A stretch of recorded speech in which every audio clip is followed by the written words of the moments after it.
right in the middle, right between the Carolinas and all the way up to Massachusetts or south. What they didn't know is if they managed to take the city, which they did, well, the fellows who were running the show back then could just scamper off into the countryside, maybe meet in another town, and so they did. So it was very, very hard. No matter how many cities the British were able to capture during that time, they could not put this down, because all it took was General Washington and his men out in the field to constantly keep the war going.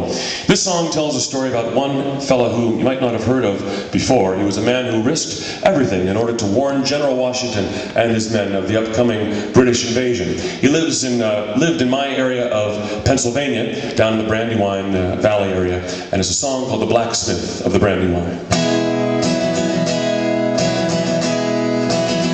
Make it one for Washington and all his gallant men, and one for the girl that once was mine.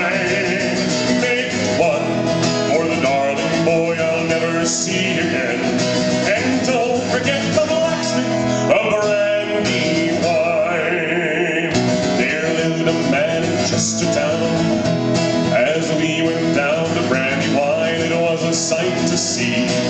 A giant of a man with a hammer in his hand beneath the old oak tree, and scattered all around him there in fatal disarray a score of men who'll never fight again nor travel on the king's highway. Well, we dug his grave, covered him o'er, and sadly wept a tear. Passed our day riding on our way till we met with a musketeer, who told us all the story of a brave and angry man. One day he took the British enemy with a hammer in his hand.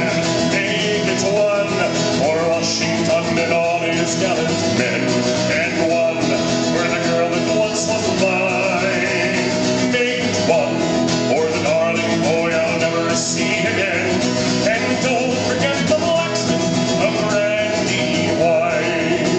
Now there lived a man in Chestertown, away from the cannon's roar, a man mild, his woman and child no man could ever love more. One day he heard a Tory pull up to waylay Washington. He left his home and family alone, to the general he did run. When his hair had done, he journeyed home, but sorrow there he found. By British men, his wife and son were still on the cold high ground. So the blacksmith grabbed a heavy sledge and he came up for them to swing.